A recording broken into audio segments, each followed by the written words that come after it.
Good morning and welcome to Lake Street Church of Evanston. We're glad to have you either in this beautiful church or online or however you're choosing to join us this morning.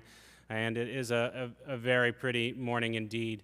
We're delighted to welcome with us TJ. If you want to stand, Brad. TJ and Brad are here. TJ is our candidate for our open youth position, and so you'll have an opportunity. Yeah.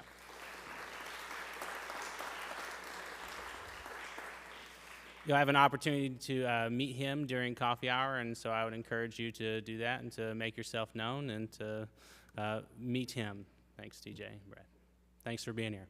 So the vote to call TJ is on next week, next Sunday, and it's going to happen after church. It's going to be an in-person event. So as far as I know, I think that's true.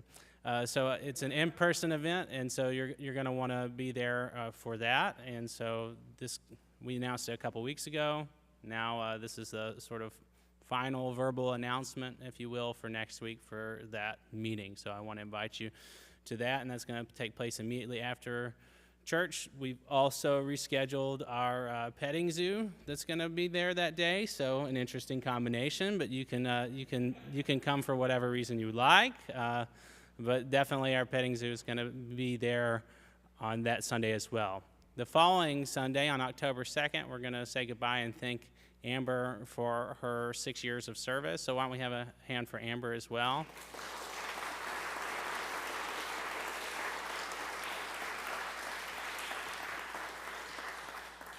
And the plan is that the ice cream truck will come on that day as well, so that we will be able to properly celebrate the 6 years that Amber has given us.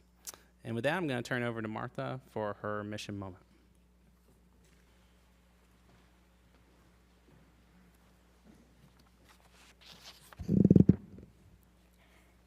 Good morning, Lake Street Church. My name is Martha Pierce, and I am the co-chair, along with Sydney Reed, of the Peace and Justice Committee of Lake Street Church. This committee is open to anyone, even you, anyone who cares about justice and peace in our world and wants to do something about it. As you may know, our church is a member of Interfaith Action of Evanston, which is a coalition of local faith communities that join together to serve hungry and homeless people, to pursue interfaith dialogue, and to engage in advocacy that promotes justice for all. Each year, Interfaith Action holds a dinner to celebrate this work, and they invite each congregation to nominate someone from their membership to be recognized as the vision keeper for their congregation. Some in our congregation who've been honored in this way include in the past, Phyllis Nickel, Kay Miller, and Jackie McKay. This year, the designated vision keeper for Lake Street Church is the Peace and Justice Committee. Yay. Well, the Peace and Justice members are very, very grateful for this recognition, and we're very glad to represent Lake Street Church in this way. Receiving this designation, though, prompts us to ask ourselves, well, what is the vision that we are charged with keeping? In answer, we turn, as always, to our understanding of God's vision for us and for all creation. We believe that God created and is creating the world out of love and joy, and that God desires shalom, justice, peace, contentment, and well-being for all people and all creation. This is the vision that calls us to take action. Because it's not enough to say that we share this goal. We are all invited to participate in bringing it into reality. And this requires some work on our part.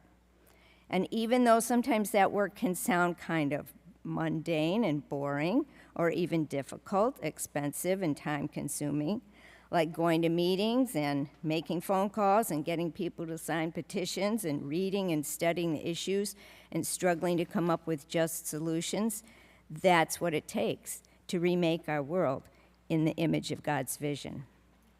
Most recently, the Peace and Justice Committee has been working on several specific issues.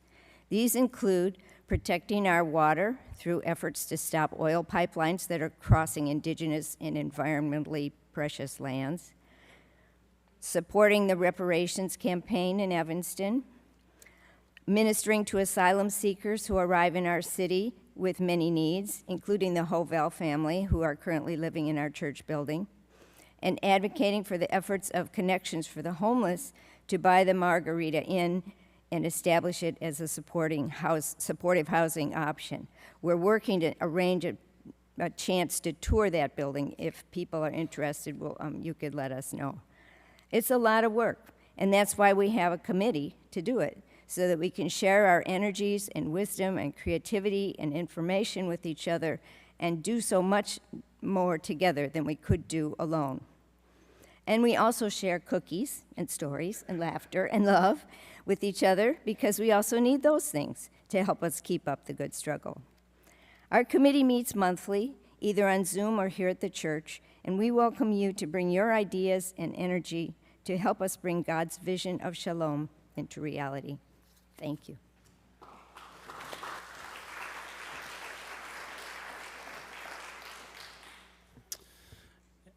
Thank you, Martha, and thank you to the Peace and Justice Committee. We're grateful for your ministry here. So as I do every week, I want you to take a flip over on your bulletin to the back page, and there you can read and engage with, hopefully, our reparations and native lands acknowledgement that talks a little bit about how this place and how we are all sort of interconnected and wrestling with the ongoing legacies, effects, and participation in white supremacy and what that looks like. So I think that is really important work that we do here, and I really commend it to you to take a moment to read that, to reflect on it at some point in the service or after. It is really vitally important. Thank you.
Please join me in the call to worship.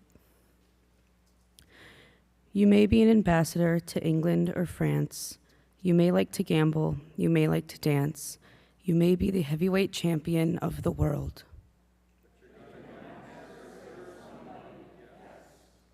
You may be a construction worker working on a home. You may be living in a mansion, or you might live in a dome. You might be somebody's landlord. You might even own banks.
Good morning.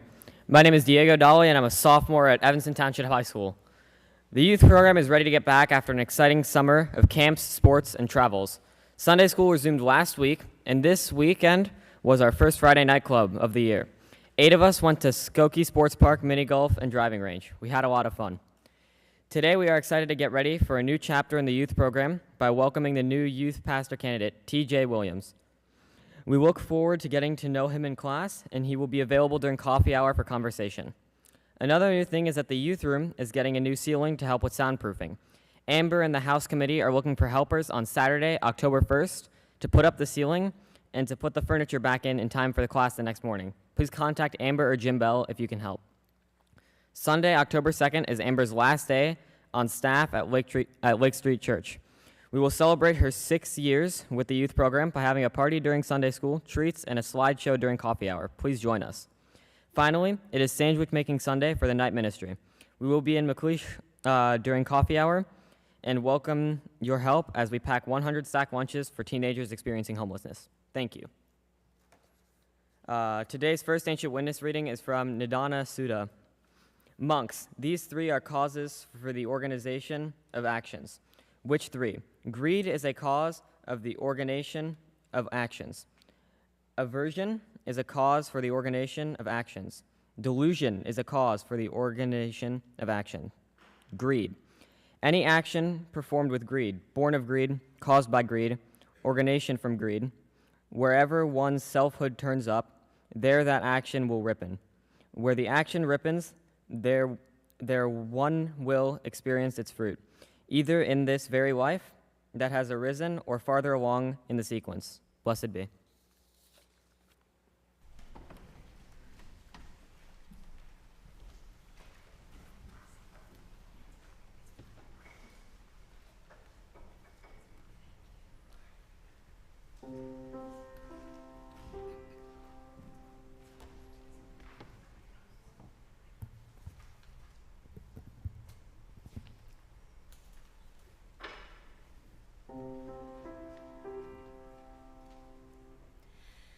I've been thinking about how to talk about greed. I've been thinking about how to talk about greed. I've been wondering if I could sing about greed, trying to find a way to talk about greed.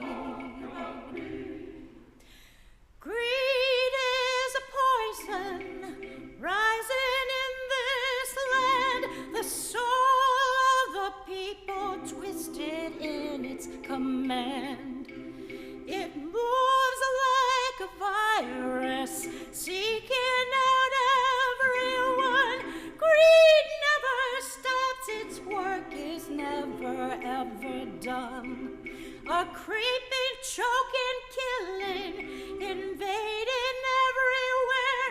There is really no escaping greed's sneaky snare. I've been thinking about how to talk about greed. I've been thinking about how to talk about greed. I've been wondering if I could sing about greed, trying to find a way to talk about greed. Not partial to gender or your sexual desires. All it wants is for you to want to own, to possess, and to buy. Nothing seems to stop it once it enters your soul. As you buy it anything, spending out of control. It moves within the culture, touching us all. Greed really isn't picky, it'll make anybody fall. I've been thinking about how to talk about greed. I've been thinking about how to talk about greed.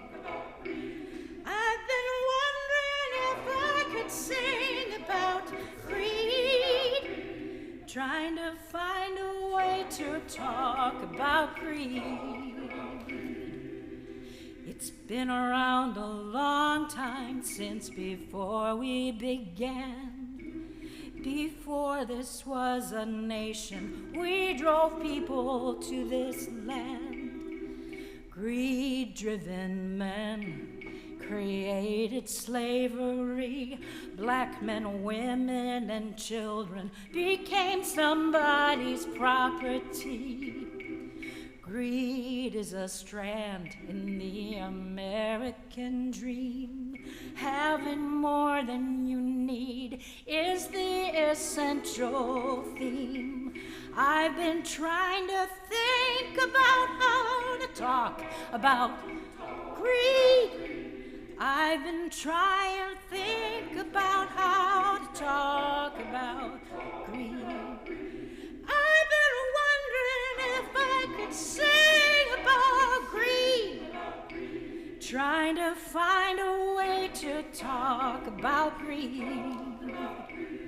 Now I can see it in you. You can see it in me. We can see it in big corporations all throughout the government. See it in the banks. I can see it in the military. See it in the church. I can see it in my neighbor. It all shows up so clearly in you and your greed. I've been trying to find a way to talk about greed. I've been trying to find a way to talk about greed. I've been wondering if I could sing about greed. Trying to find a way to talk about greed. I've been trying to find a way to talk about greed. Trying to find a way to talk about greed. Do, do.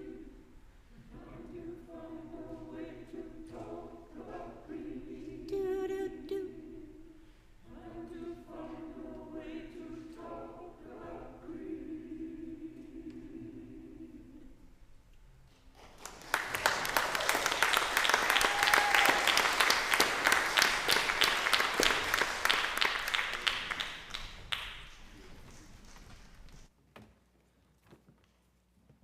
All right, now is the time for our youth and our children to continue their worship in their classrooms.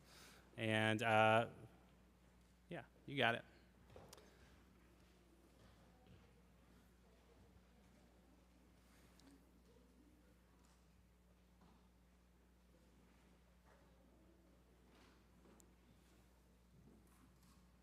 Back that way. There you go.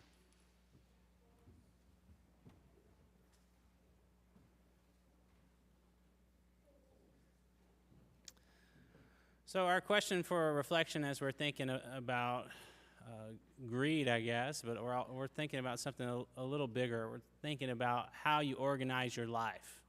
We're thinking about what's the central principle, what's the motivating, the generator at the core of you. One way to talk about that is, who do you serve? That's one of the questions that we can ask. But in one or two words, if you want to write out and if you want to respond to reflection, how do you organize your life? What are you in orbit around? What is the generator at the heart of you?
Today's ancient witness reading comes from the book of Luke, chapter 16, verses 1 through 13.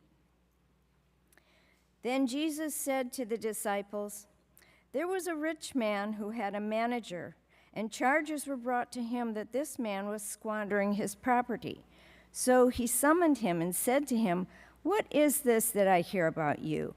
Give me an accounting of your management, because you cannot be my manager any longer.' Then the manager said to himself, 'What will I do now that my master is taking the position away from me? I'm not strong enough to dig, and I'm ashamed to beg. I have decided what to do, so that when I am dismissed as manager, people may welcome me into their homes.' So, summoning his master's debtors one by one, he asked the first, 'How much do you owe my master?'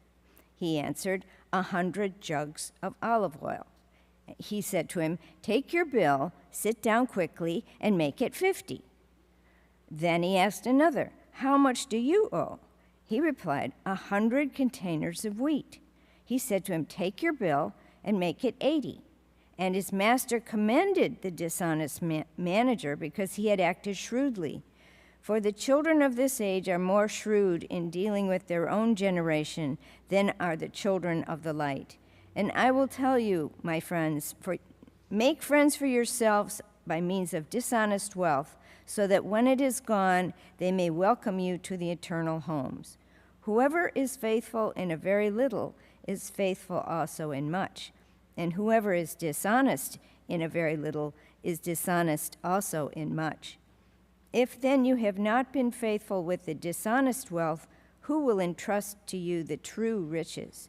And if you have not been faithful with what belongs to another, who will give you what is your own? No slave can serve two masters, for a slave will either hate the one and love the other, or be devoted to the one and despise the other. You cannot serve God and wealth." All right, so Bob Dylan, if you are familiar with his discography, had a very interesting born-again phase there for a couple years and had put out about 3 albums. And one of the songs they put out that I'm quite partial to is this song, "Gotta Serve Somebody." And it runs down all the different lists of identities. You might be someone who's big and important. You might build the homes. You might live in the homes. It contrasts all the different parts of society, and it makes this claim that there is absolutely no one who is exempt from this rule, that you have to serve somebody, that there has to be some sort of organizing principle in your life, that you're going to have to make a choice about how you want to organize your life. You're going to have to make a choice about who you're going to serve and how you are going to orient yourself, how you're going to spend your days in this fleeting life. We have to yield ourselves at some point to a narrative or a story or a set of ethical principles or the divine being. Whatever you want to pick, everyone is telling a story. Absolutely everyone has to decide how they're going to organize their life. You can be a theist, you can be an atheist, you can have none of that really matters. We've all got to pick how we're going to organize our life. We have to serve somebody. That's one way to say it. Not necessarily somebody, we have to serve something. We have to be connected to something bigger than ourselves because we are meaning-making creatures. We are hungry and desirous of meaning. We seek it out. We make it. We want it. And that's because, meaning is something that we make. Meaning is something that we pursue. And if we have some sort of capacity to do so, we're going to do it, and we have to pick some way to interpret all the different sets of data that we're going to have in this world, all the ups and downs, all the difficulties, all the stuff that makes you want to give up hope, and you have to filter it through and come out on the other side and have some meaning. You got to serve somebody. You got to tell some story. At some point, you have to yield yourself to some narrative, and I think there's a lot to be said about that. Now, some of you might know that John Lennon didn't really like that song. So he put out, he said that it was, what did he say? It was embarrassing. So he suggested a different thing. Got to serve yourself. Serve yourself, and that classic song is the riposte 2, Bob Dylan's Gotta Serve Somebody. So there's people out there who didn't exactly like that song and didn't take that. But I think in the long run of human history, if you look at human history, what you're going to find, I think, is that Bob Dylan is right. Worship here ought not to be understood necessarily as going to church or to lighting a candle in the appropriate place or to doing all these different sorts of cultic action. But every single life on this planet has to answer the great question of their own meaning. Has to answer the great question of what am I doing here? Why does it matter? Does it even matter?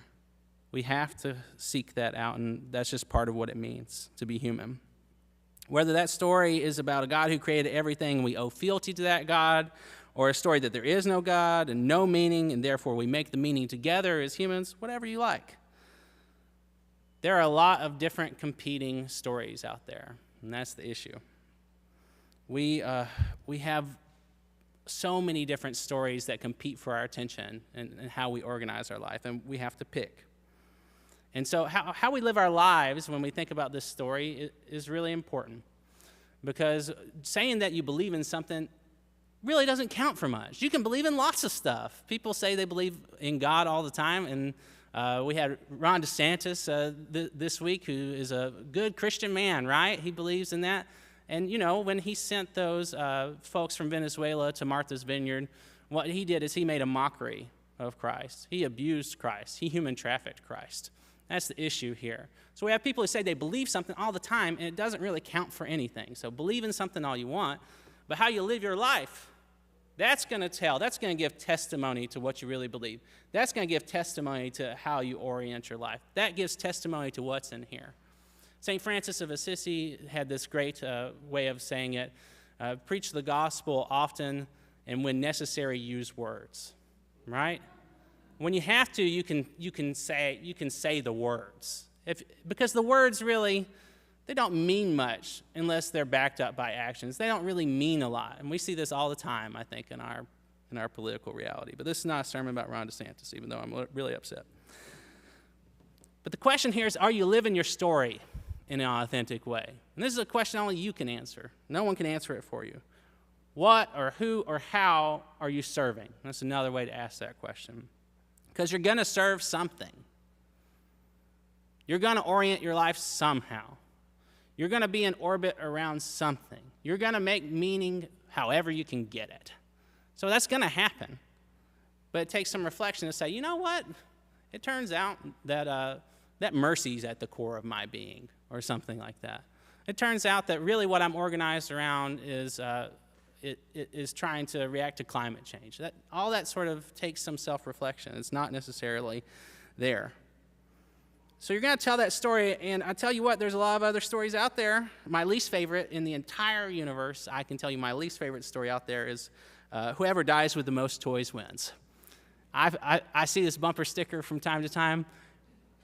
Disgusting. You know, a really bad story. No offense, if that's the story you're telling with your life, this is a church, every once in a while I get to demarcate between good and bad stories. This is a bad story. I can't let you exit here thinking it's okay. Another is, screw you, I got mine. That's very common in our culture, right? And, the other sort of foundational story is that there's people all the time trying to take something from you, that you have to build up this fortress around yourself, that really what we are engaged in is a battle between people, and then given any opportunity, someone will take something from you.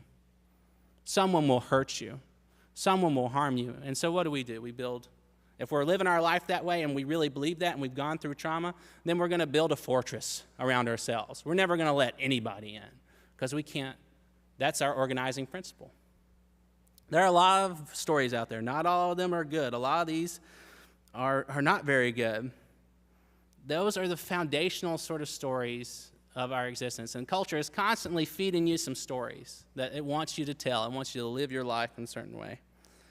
You'll have to say what the story is that's organizing your life, and you do. And because you're in church, you probably didn't put, whoever dies with the most toys wins, but that doesn't mean that's not a persuasive story for a lot of folks.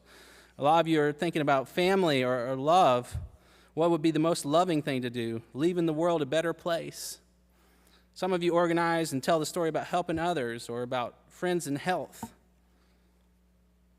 We're looking for ways to serve that best use gifts and abilities, bring in love and being of service, reconciliation, life-giving and flourishing, honoring and nurturing the divine in all I am in contact with, to be of service, to champion love and acceptance, to make things just a little better. One says God. You know, I think that there are a lot of different ways. I left my phone. I want to get the folks who are online in here too.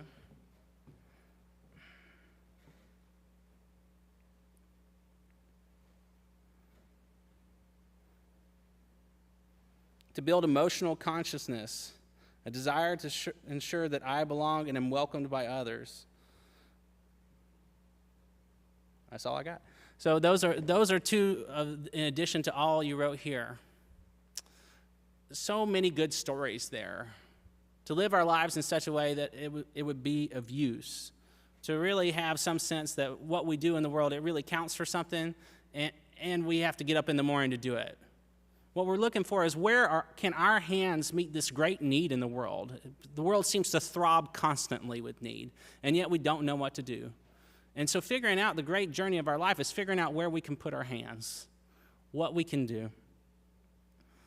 I'm preaching a different story than some of the other bad ones that I've said. You'll have to say what your story is, and you do today, and I ask you to do some reflection and to think about it. But I want to beg you, practically, whatever you do with this one wondrous life you've got, tell an interesting story. Tell a good story.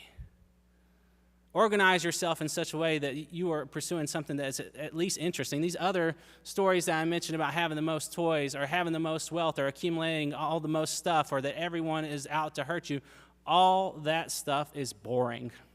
It's banal. It is the only stuff that's out there, but forsake it. Leave it. Don't do that to yourself. Tell an interesting story. You deserve better than that. Just because I'm not telling you what story to tell doesn't mean that we can't judge between the two stories and say some are worse than others. So don't tell a boring, bad story. The Bible puts it this way: you can't serve two masters. You have to decide. How are you going to serve? Who are you going to serve? What does it look like? You must decide. This is the work of every human being. It's simple. It's effective. It tells you what you need to know. You can't serve two masters. It says it very plainly in a way that I could never do from the pulpit, but Scripture says things plainly sometimes. The Buddha tells you that greed, if that's your story, if you worship money, or if you think that that is going to attain for you some sort of peace, you're mistaken. That either in this life or the next, those actions are going to ripen, and they are going to produce a lot of suffering for you. The Buddha tells it plainly. You got to decide the story you're telling. But John Lennon was right about this. There's no one who can do that for you. Only you can do that for yourself. No one can sit up here. We're long past this time in America where preachers can get up on Sunday morning, I think, and tell you what story you ought to be living. Really, in church, we're supposed to put tools in your hands to figure out what that story is, to dig down deep and to figure that out. And that's my hope for you, that you'll do that work, that you'll feel equipped to do that, because it's really important. You have to decide the story you're going to tell. No one can do it for you. And it doesn't have to be grand. It doesn't have to be humble. It doesn't have to be anything. All it has to do is make sense for you and give your hands somewhere to go, something to do in this world, something to be in orbit around, some work that calls to you to be done. This is what matters. Don't pick a boring story. Don't pick deadly stories, stories that suffocate and stories that snuff out life from other people. I want you to pick stories that give you life and give you flourishing. Because I think that if Jesus came to do something, it's that we have to have life and have it more abundantly. But there's something about that vision that really appeals to me, that we're here to have abundant life. Not we're here to be dour, not that we're here to sort of accumulate the most stuff or to accumulate wealth, but we're here to make meaning, and we're here to do good, important work. We're here to have abundant life. That's the gospel. And if Jesus doesn't do it for you, and that's a big turnoff, I don't think he really cares anyway. So go ahead and pick something bold and beautiful to dedicate your life to, because that is the most important thing. If you are trying to figure out what that is, great. Then you're right in the mix. You're figuring out what that story means. That's fantastic. It's the work of a lifetime. But if you haven't really thought, well, how am I organizing my life in any real way? This is your reflection moment. I invite you to think, how am I organizing my life? Who do I serve? With my actions, my words, my thoughts, who do I serve? How do I serve? And for God's sake, pick something interesting. Blessed be.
As you end your time of meditation, I invite you to write down whatever's on your heart for prayers if you want them lifted up here.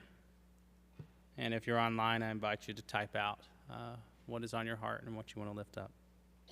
The ushers will be around to pick them up. Open unto me light for my darkness. Open unto me hope for my despair. Open unto me joy for my sorrow. Open unto me wisdom for my confusion. Open unto me tenderness for my toughness. Open unto me thyself for myself.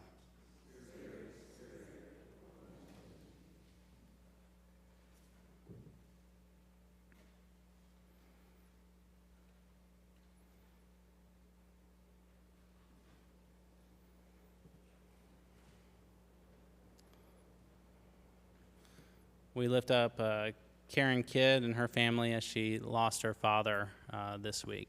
And so we want to lift her up in prayer and all those who are grieving his loss.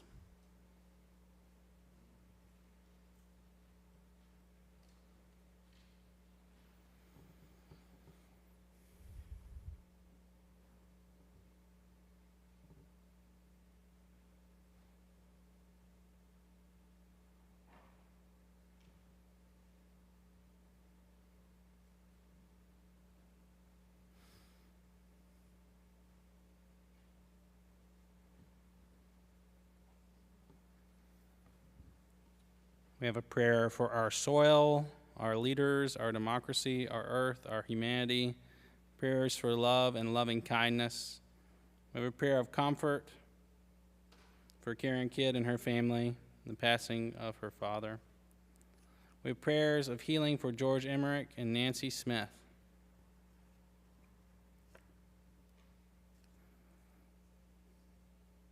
Have another prayer for Karen Kidd and her family. We have a prayer for courage to open this person's heart and follow it. A prayer of comfort for the Bussey family who lost their daughter, Kaylin. We have a prayer of healing for this person's sister, Laura, and friend, Andy. A prayer, help me, God, to keep us hopeful so that we will keep trying. Prayers for Rob, coping with divorce, surgery, and changes in employment and finance. Prayers of healing, strength, and endurance for Katie, and prayers of gratitude for all in this community who care for one another. A prayer of thanks for the birth of this person's daughter, 48 years ago today, and also for her birth mother who made it possible for me to welcome this beautiful, intelligent, and loving person into our family. She is a blessing. We give thanks.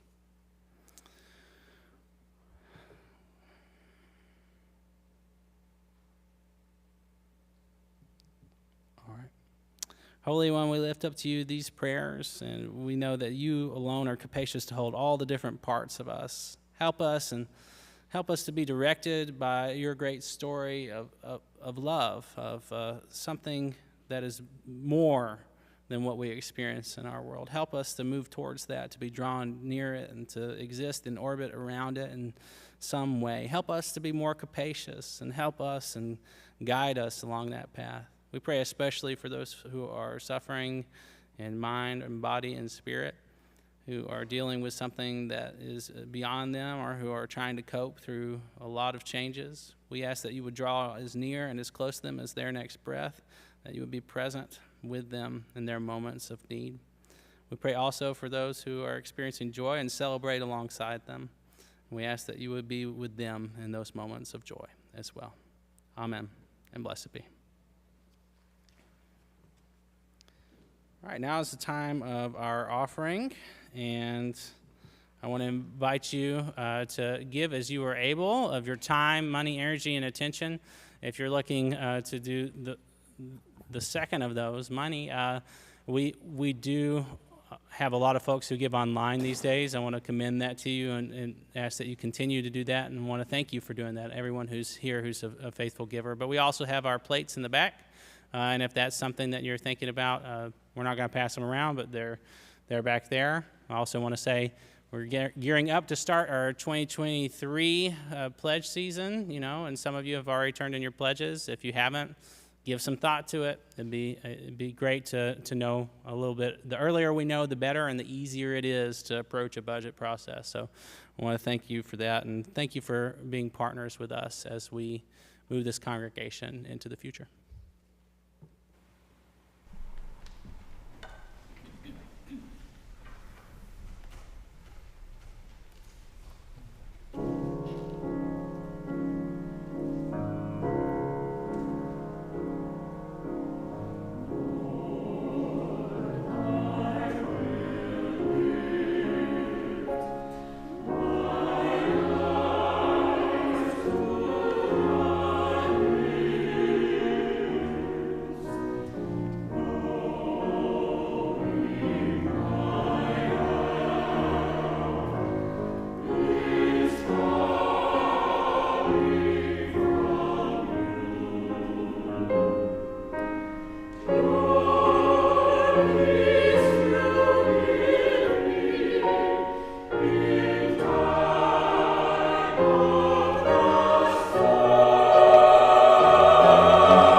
Holy One, we ask for your blessing on this offering, and we ask that you consecrate.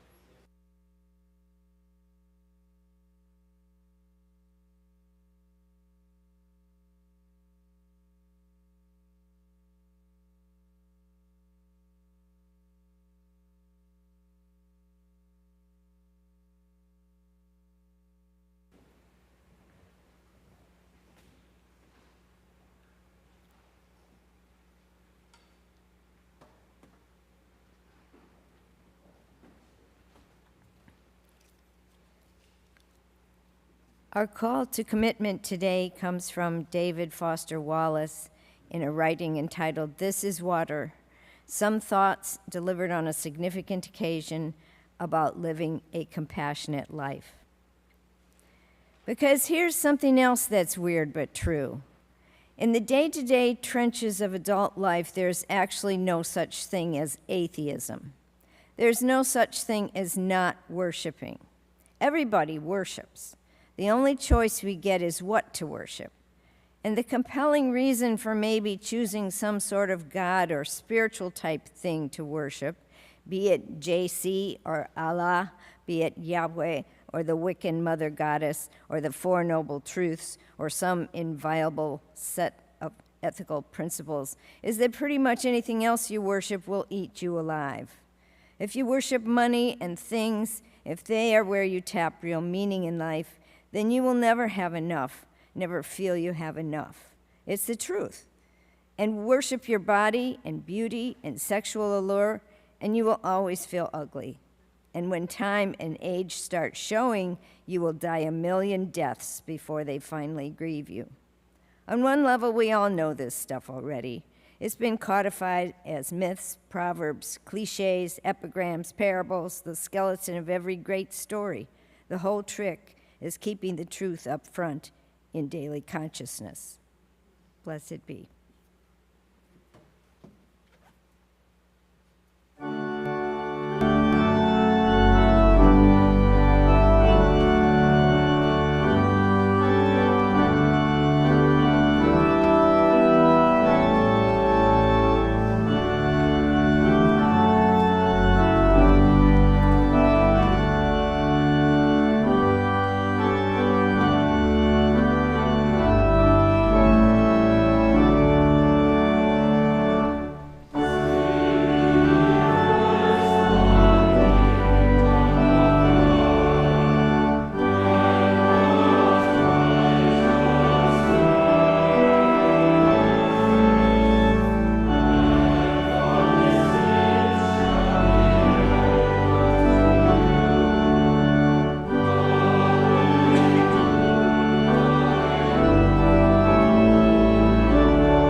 Find out what your story is, and may it be compassionate, wise, merciful, and interesting.